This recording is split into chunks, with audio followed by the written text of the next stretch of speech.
Hello everyone, எல்லாரும் எப்படி இருக்கிறீங்கள்? இன்னும் ஒரு இன்ட்ரெஸ்டிங்கான வீடியோ ஒன்றில் உங்கள் எல்லாரையும் சந்திப்பதில் மிக்க சந்தோஷம். இன்றைக்கு வீடியோ பார்த்தீங்களென்றால் வெள்ளிக்கிழமை எடுக்கப்பட்ட வீடியோ தான். அந்த நாள் நான் என்னென்ன வீட்டில் செய்தனோ அதை உங்களுக்காக இதில் ஷேர் பண்ணிக்கிறேன். அதோட ஈஸியான முறையில், யாருமே சொல்லித்தராத முறையில் அப்பம் எப்படி செய்யலாம்ன்ற ரெசிபியும் நான் உங்களுக்கு இதில் ஷேர் பண்ணியிருக்கிறேன். ப்ளீஸ் இந்த வீடியோ முழுமையாக பாருங்க. வீடியோக்கு ஒரு லைக் கொடுங்க. நீங்கள் கொடுக்கக்கூடிய அந்த ஒரு லைக் என்னுடைய வீடியோவை இன்னும் நிறைய பேர் கொண்டு சேர்க்கிறதுக்கு உதவியாக இருக்கும். காலையில் வெள்ளெண்ணையை எழும்பி அப்பத்துக்கு அரிசி ஊற விடுறேன். இந்த புட்டெல்லாம் குத்துவோம், அந்த சில்வர் தான் நான் அளவாக எடுத்திருக்கிறேன். இது எல்லாருடைய வீடுகள்லையும் இருக்குமென்றதுக்காக நான் இதை அளவாக எடுத்திருக்கிறேன். நான் இதில் சிவப்பு பச்சை அரிசி ஒரு பேணி எடுத்திருக்கிறேன். நீங்கள் வெள்ளை பச்சை அரிசி கூட எடுத்துக்கொள்ளலாம். இப்போ இதை ஒரு 3-4 தண்ணியில் கழுவி போட்டு குறைஞ்சது ஒரு 3 மடத்தியாலம் ஊற விடுங்க, அல்லது நீங்கள் 5 மடத்தியாலம் கூட ஊற விடலாம். இப்போ அப்படியே அப்பத்துக்கு அரிசியையும் ஊற விட்டு போட்டு இன்றைக்கு கடைக்கு போகிற வேலைகள், வீட்டில் என்ன நிறைய வேலைகள் எல்லாம் இருக்குது. இன்றைக்கு வெளியிலேயே நேரத்தை செலவழிக்கிற மாதிரியே நிறைய வேலை இருக்குது. அப்போ அதால் இன்றைக்கு நான் மரக்கறி சோறு தான் செய்ய போகிறோம். வீட்டில் இருக்கக்கூடிய எல்லா மரக்கறிகளையும் வச்சு சிம்பிளான முறையில் தாளித்து போட்டு நான் இந்த மரக்கறி சோறு செய்து போட்டு ரசமும் வச்சுட்டேன்டா பிள்ளைகளும் விரும்பி சாப்பிடணும். ஃப்ரோசன் பீன்ஸும் வச்சிருக்கிறேன். கத்தரிக்காய், உருளைக்கிழங்கு, தக்காளி பழம், பூசணிக்காய், கொஞ்சமாக நான் சோயா மீட்டும் ஊற விட்டுருக்கிறேன். இதெல்லாம் சேர்த்து தான் இன்றைக்கு இந்த மரக்கறி சோறு செய்ய போகிறேன். இப்போ இந்த உருளைக்கிழங்கு, இந்த பூசணிக்காய் எல்லாம் தோல் எல்லாம் சீவி எல்லாத்தையும் முதல்ல கட் பண்ணி எடுத்துக்கொள்ளுவோம்.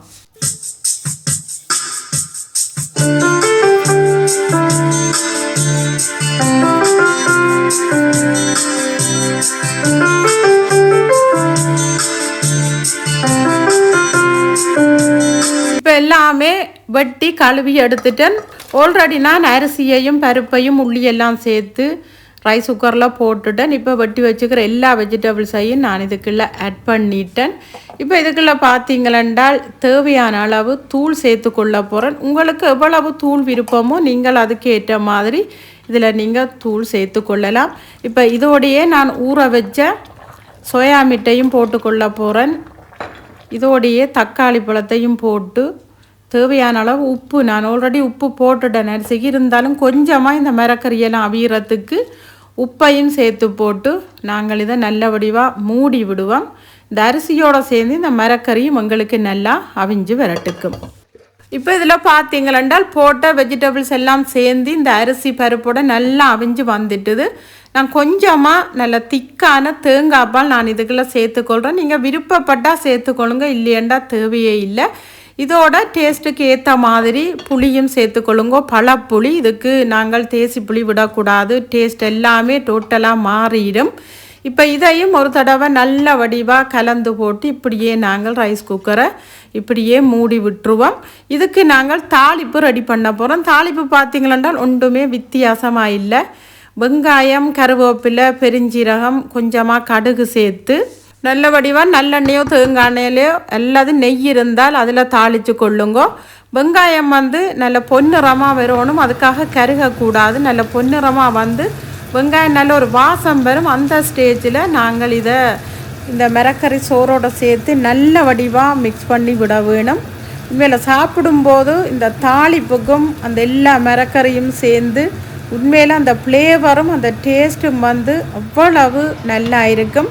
நிறைய பேர் நீங்கள் இது சமைச்சு சாப்பிட்டு தான் இருப்பீங்க. இல்லை நான் சொல்கிறேன், ஏன்னாண்டா 2-3 என்னட்ட கொமெண்ட்ஸில் கேட்ட நீங்கள், அக்கா நீங்கள் முதலும் ரைஸ் குக்கரில் இந்த மரக்கறி சோறு செய்து காட்டினீங்கள் அக்கா, அதை நீங்கள் வடிவாக டீட்டெயில்டாக இதுக்குமே சொல்லாமல் காட்டிட்டீங்கள், இப்போ எங்களுக்கு சொல்லுங்கன்னு சொல்லி.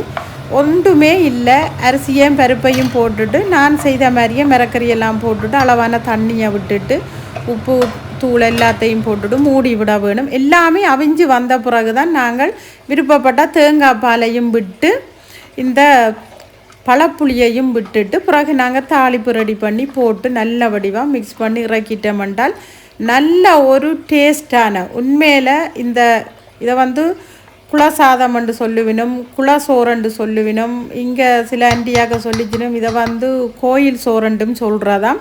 நாங்கள் இதை மரக்கறி சோரண்டு தான் சொல்லுவோம். பாவக்காய் தவிர்த்து என்ன மரக்கறி இருந்தாலும் போட்டுக்கொள்ளலாம். பாவக்காய் வெண்டிக்காய் இதுக்கு போடுறதில்ல, மற்ற எல்லா மரக்கறியும் போடலாமாமண்டு எனக்கு ஒரு ஆண்டி சொன்னால் நீங்களும் வீட்டில் ட்ரை பண்ணி பாருங்க. இப்போ ரசம் எல்லாம் வச்சு மரக்கறி சோறும் சமைச்சு கிச்சன் எல்லாம் க்ளீன் பண்ணி எல்லாமே முடிச்சிட்டேன். நேற்று கடைக்கு போயிருந்தேன்னா இது பிளட் ஒரேஞ்ச் அந்த ஜூஸ் வந்து போத்தெல்லாம் புளிஞ்சு வச்சுருக்கு, அந்த ஜூஸ் தான் வேண்டி கொண்டு வந்தேன். நான் எப்பயுமே அந்த கேஸ் உள்ள ஜூஸுகளெல்லாம் நான் குடிக்க மாட்டேன், வீட்டில் வாங்கி புளிஞ்சு குடிப்பேன். அல்லாது இப்படி புளிஞ்சு வச்சுக்கிற ஜூஸ் வேண்டி கொண்டு வந்து குடிப்பேன். அப்போ அந்த ஜூஸையும் குடித்து போட்டு இப்போ முதல்ல வந்து என்ன செய்ய போகிறேன்னுண்டா அப்பத்துக்கு அரிசி ஊற விட்டுட்டு சமைச்சேன்னா இப்போ சமைச்சு முடிச்சுட்டு இந்த அரிசியெல்லாம் நல்ல வடிவாக ஊறி வந்துட்டுது. இதை இப்போ மிக்சி கப்பில் சேர்த்து இதுக்கு தேவையான மற்ற இன்க்ரீடியன்ஸுகளையும் சேர்த்து நான் இப்போ இதை அரைச்செடுக்க போகிறேன். இந்த முறை பார்த்தீங்களென்றால் உண்மையில் யாருமே உங்களுக்கு சொல்லி தந்திருக்க மாட்டேனும், ஒரு ஈஸியான முறையும் கூட. எந்த அளவில் நீங்கள் அரிசி எடுத்துனீங்களோ அந்த அளவில் அரை கப்புக்கு தேங்காய்ப்பூ எடுத்துக்கொள்ளுங்கோ, அரை கப்புக்கு சோறு எடுத்துக்கொள்ளுங்க. நீங்கள் எந்த சோறுண்டாலும் எடுத்துக்கொள்ளலாம். இப்போ தண்ணி பார்த்தீங்கன்னா இந்த அரிசி ஊற விட்ட தண்ணியிலேயே நான் அந்த ஒரு கப் தண்ணியை நான் இதுக்குள்ளே சேர்த்துருக்கிறேன். இப்போ இது எல்லாத்தையும் சேர்த்து பாருங்க, நல்ல பட்டா எவ்வளவுத்துக்கு பட்டை அரைக்க முடியுமோ அவ்வளவுத்துக்கு பட்டை அரைச்சி இங்கே பாருங்க, பார்க்கவே உங்களுக்கு தெரியுது இவ்வளவு பட்டை இது வந்து அரைப்பட்டு எனக்கு வந்திருக்குன்னு சொல்லி. இப்போ அந்த மிக்சி கப்பை இன்னும் ஒரு அரை கப்பு தண்ணியை விட்டு நல்ல வடிவாக கழுவி போட்டு அதையும் இதில் நான் சேர்த்துட்டேன். இப்போ இது எல்லாத்தையும் சேர்த்துட்டு தேவையான அளவு உப்பு சேர்த்து கொள்ள போகிறேன். இதுக்குள்ளே நாங்கள் உப்பை சேர்த்து போட்டு கைகளை நல்ல வடிவாக க்ளீன் பண்ணி போட்டு கைகளால் நல்ல வடிவாக ஒரு 2-3 நிமிடம் நாங்கள் இதை கரைச்சி விட வேணும். ஏனெண்டா அந்த கையில் இருக்கிற சூடும் சேர்ந்து தான் இந்த மாவை வந்து எங்களுக்கு புளிக்க வைக்க போகுது.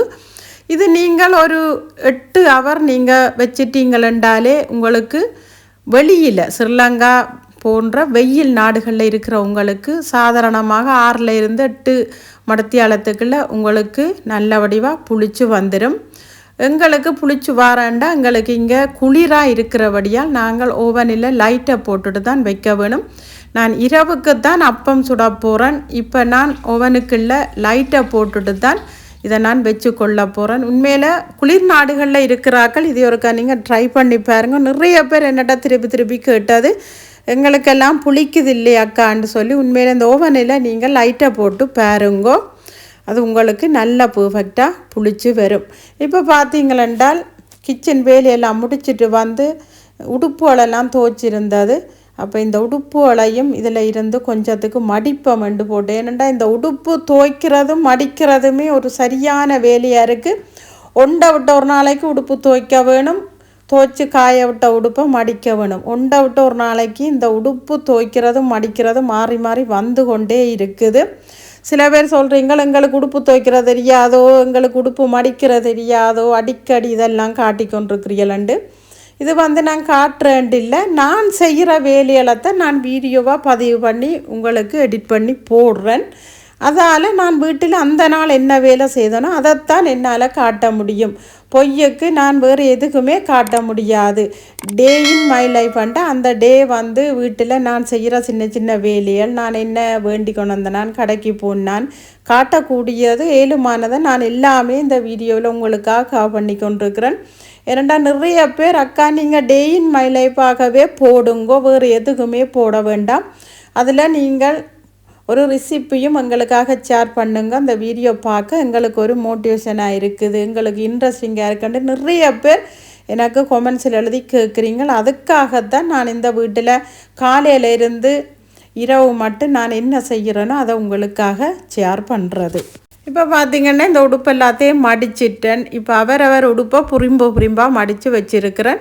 அவைகளெல்லாம் கொண்டே தாங்களே அரேஞ்ச் பண்ணிடணும். இதில் என்னுடைய டிஷர்ட்டுகளும் இருக்குது. இப்போ அதுகளெல்லாம் கொண்டே நான் வச்சுக்கொள்ள போகிறேன். இப்போ பார்த்தீங்களென்றால் லஞ்செல்லாம் சாப்பிட்டு கடைகளுக்கெல்லாம் போயிட்டு வந்து ஈவினிங் டைம் நாங்கள் வீட்டுக்கு பக்கத்தில் இருக்கிற ஒரு ஆத்தம் கறி ஒன்று தான் பாருங்க. இந்த ஆறு எவ்வளோ ஒரு அழகாக இருக்குண்டு. சில பேர் எங்களோட வீட்டுக்கு பக்கத்துலேயும் ஒரு ஆறு இருக்குன்னு சொன்னால் எனக்கு சொல்கிறது, ஓ அந்த ஊற்றி ஆறோ இதை பார்க்கும்போதே உண்மையில் எவ்வளோ அழகாக இருக்குன்னு பாருங்க இந்த இடம். அதில் போய் நின்று ரசித்தா மட்டும்தான் உண்மையில் அந்த இடத்தின் அழகே தெரியும். இந்த இப்படியான இடமெல்லாம் அந்த இடத்துல உண்மையில் எவ்வளவு சனம் அன்றைக்கு வந்திருந்தது. ஆனால் எல்லாரையும் கவர் பண்ணி வீடியோ எடுக்க இல்லாத. ஏனெண்டா அந்த இடத்துல எல்லாருமே வீடியோக்குள்ளே வர்றதுக்கு விரும்ப மாட்டினும். இந்த சத்தத்தை கேட்கும் போதே உங்களுக்கு அந்த காதுக்கு அவ்வளோ ஒரு இனிமையாக இருக்கும். நாங்கள் இனி எங்களுடைய ஈவினிங் டைம் எல்லாம் இந்த இடத்துல தான் கூடுதலாக நாங்கள் கழிப்போம். அந்த பறவைகளின் சத்தத்தோட அந்த தண்ணியின் சத்தமும் உண்மையில் அவ்வளோ ஒரு இயற்கை அழகு. நிறைய பேர் உண்மையில் இந்த இடத்துக்கு வந்துடுமோ வரையிலே எனக்கு தெரியாது. சொல்லும்போது அந்த ஊற்றி ஆறோ என்று தான் கேட்பணும். ஆனால் இந்த ஆறுன்ற தண்ணின்ற கலரை நீங்கள் பாருங்கள், இது ஊற்றி ஆறு மாதிரியோ இருக்குதுண்டு. உண்மையில் எங்களுக்கு பக்கத்தில் இருக்கிற அந்த இயற்கையை நாங்கள் உண்மையில் ரசிக்க தெரிஞ்சால் ரசிக்கணும். அதுக்காக நாங்கள் மற்ற ஆட்களை குழப்பவே கூடாது. இப்போ பார்த்தீங்களென்றால் நின்று நல்லா நடந்து ஓடி விளையாடி எல்லாம் செய்துட்டு வந்துட்டோம். இப்போ வீட்டை வந்து பார்த்தால் எங்களுடைய அப்பத்துக்கு போட்ட பாருங்க நல்ல வடிவாக புளிச்சு வந்திருக்குது. இந்த நான் எடுத்து ஊற்றும் போதே உங்களுக்கு தெரியுது எவ்வளவுத்துக்கு நல்ல வடிவாக புளிச்சு வந்திருக்கண்டு. இதை நாங்கள் நல்ல வடிவாக இந்த கரண்டியால் கலக்கி விட வேணும். நாங்கள் கலக்க தான் நல்ல ஒரு தண்ணி தன்மைக்கு வரும். அப்படி உங்களுக்கு சில வேளையில் திக்காக இருந்தால் நீங்கள் இதுக்கு ஒரு 1/4 கப்பு 1/2 கப்பு உங்களுக்கு எவ்வளவுத்துக்கு தேவைப்படுதுன்ட்டு பார்த்து போட்டு அதுக்கேற்ற மாதிரி நீங்கள் தண்ணியை கலந்து கொள்ளலாம்.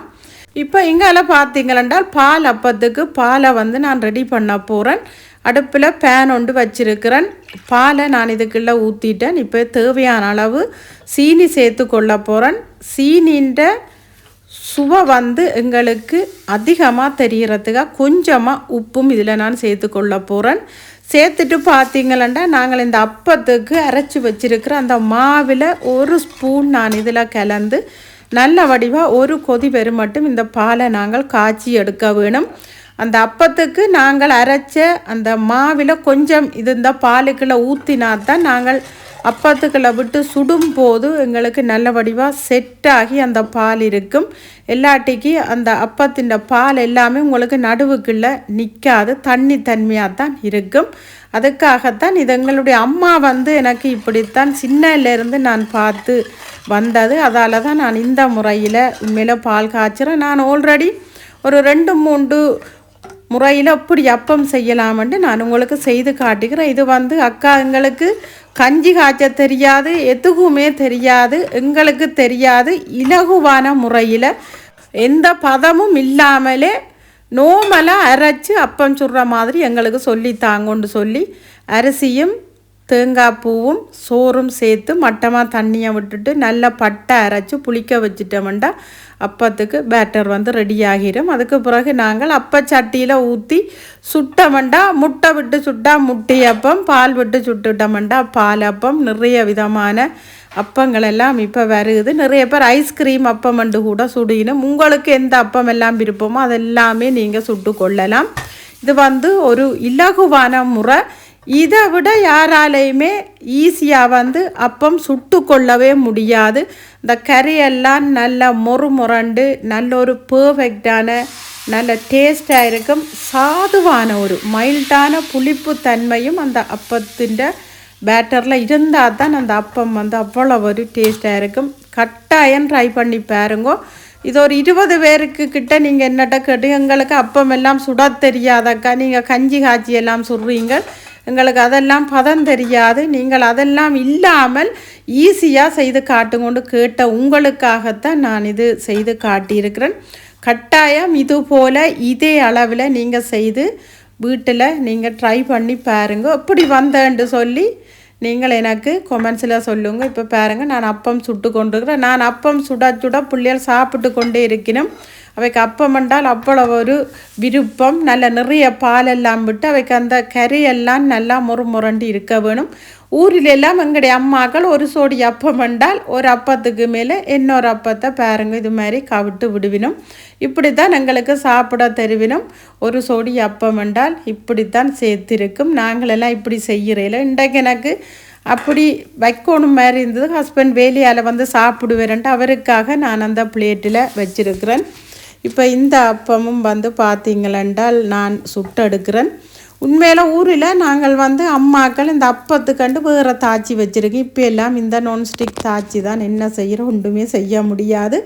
இந்த அப்பம் கடைசி அப்பம், அந்த பால் மாவெல்லாம் சேர்த்து சட்டி அப்பம் என்று சொல்கிறது, அந்த அப்பத்தை தான் நான் சுட்டெடுத்து வச்சுருக்கிறேன். இதோட அப்பம் மாவும் முடிஞ்சுது, அப்பமும் சுட்டு முடிஞ்சுது. ஓகே, இப்போ இஞ்சால பார்த்தீங்களென்றால் அப்பம் எல்லாம் சுட்டு சாப்பிட்டு நான் பின்னேரம் கடையில் இந்த ரோசா பூ பொக்கே வேண்டி கொண்டு வந்தேன். சரி ஓகே, இதையும் ஒரு கால் இந்த பாசில் வெப்பம் என்று சொல்லி போட்டு தான். எனக்கு முதலெல்லாம் அடிக்கடி என்னுடைய வீடியோ பார்த்தீங்கன்னா நிறைய பேர் கொமெண்ட்ஸ்லேயும் கேட்டுக்கிறேன், அக்கா நீங்கள் இப்போ பூக்கள் வைக்கிறதுன்ட்டு. ஏன்னா கொஞ்ச நாள் இந்த பூக்கள் வந்து நான் பக்கத்தில் இருக்கிற கடைக்கு வராமல் விட்டாது.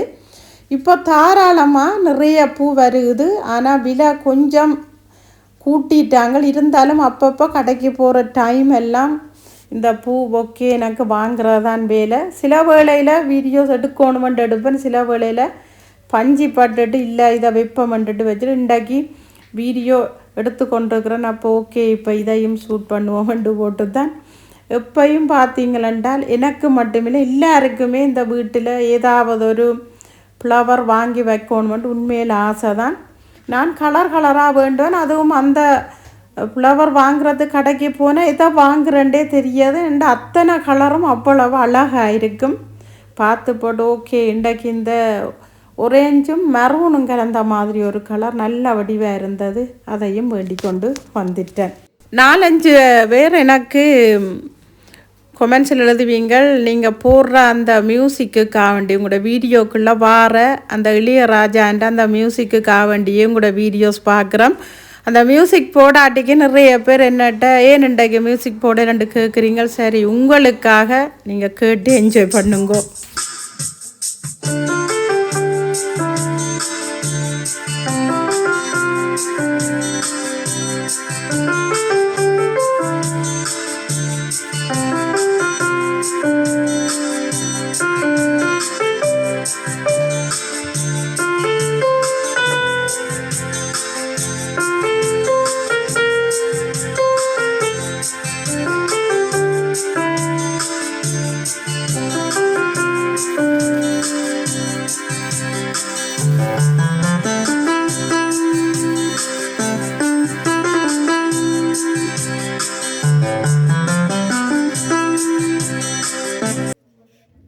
ஓகே, இப்போ நைட்டுக்கு பார்த்தீங்களென்றால் பூசணிக்காய் சூப் வைப்போம்ண்டு. என்னடா ஒரு டுவாய் பூசணிக்காய் வாங்கினது நல்ல பெருசு. மத்தியானம் மரக்கறி சோறுக்கும் போட்டுட்டு வச்சுருந்தேன். நான் அதில் காவாசி எடுத்து இன்றைக்கி சூப் வைக்க போகிறேன். இந்த சூப் அப்படி வைக்கிறேன்னு நிறைய பேர் கேட்டுக்கொண்டே இருக்கிறீங்களோ. ஒன்றுமே இல்லை, நாங்கள் என்ன வெஜிடபிள்ஸ் போடுறோமோ அதுக்கு பாதி வெங்காயம், ஒரு 5 உள்ளிப்பல், கொஞ்சமாக பட்டர் அல்லது ஒலிவ் ஆயிலும் நீங்கள் சேர்த்துக்கொள்ளலாம், உப்பு, கொஞ்சமாக மிளகு சேர்த்து நாங்கள் இந்த சூப் மேக்கரை மூடி விட்டுட்டோம்ண்டால் 15 நிமிஷம் நல்லா அவிஞ்சு போட்டு அது ஆட்டோமேட்டிக்காக அதுவாகவே நல்ல வடிவாக எங்களுக்கு பிளெண்ட் பண்ணி தரும்.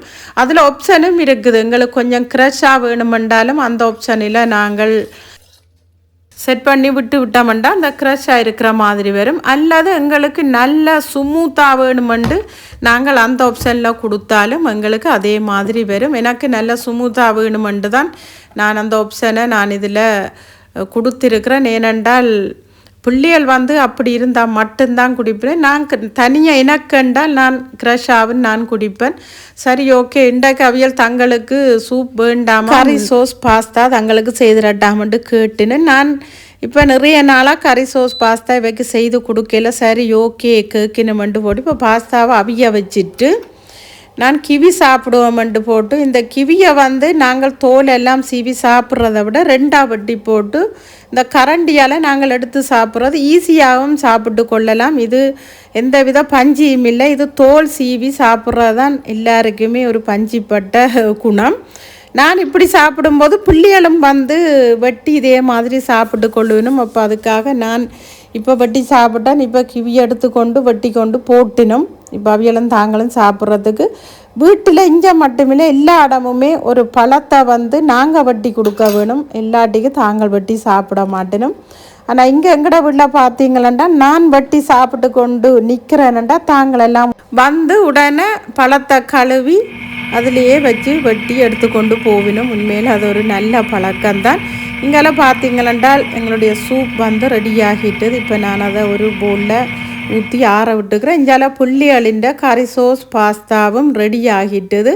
நிறைய பேர் திருப்பி திருப்பி கேட்டுக்கொண்டிருக்கிறீங்க ஒயிட் சோஸ் எப்படி செய்கிறேன்னு செய்து காட்டுங்கொண்டு. நான் ஆல்ரெடி ஒரு 2-3 தடவைக்கு மேலே ஒயிட் சோஸ் வந்து எப்படி பாஸ்தா மிக்ஸ் பண்ணுறது, அதோட இந்த ஒயிட் சோஸில் எப்படி கிரத்தான் செய்கிறேன்டெல்லாம் நான் ரெசிப்பியாக போட்டுக்கிறேன். ப்ளீஸ் நீங்கள் நான் என்னுடைய ப்ளேலிஸ்ட்டில் நீங்கள் அதில் போய் செக் பண்ணி எல்லாருமே பார்த்து கொள்ளக்கூடிய மாதிரியே இருக்கும். ஓகே ஃப்ரெண்ட்ஸ், இதோட இந்த வீடியோவை நான் முடிச்சுக்கொள்கிறேன். இந்த வீடியோ உங்கள் எல்லாருக்கும் இன்ட்ரெஸ்டிங்காகவும் யூஸ்ஃபுல்லாக இருக்குமென்று நினைக்கிறேன். அப்படி இந்த வீடியோ உங்களுக்கு பிடிச்சிருந்தா உங்கள் ஃப்ரெண்ட்ஸ் அண்ட் ஃபேமிலி கூட ஷேர் பண்ணுங்க. வீடியோக்கு ஒரு லைக் கொடுங்க. என்னுடைய சேனலுக்கு நீங்கள் ஃபர்ஸ்ட் டைமாக இருந்தால் சேனலை சப்ஸ்கிரைப் பண்ணி சப்போர்ட் பண்ணுங்கள் ஃப்ரெண்ட்ஸ். இது போல் இன்னும் ஒரு இன்ட்ரெஸ்டிங்கான வீடியோ ஒன்றில் உங்கள் எல்லாரையும் சந்திக்கும் வரை டேக் கேர், பபாய்.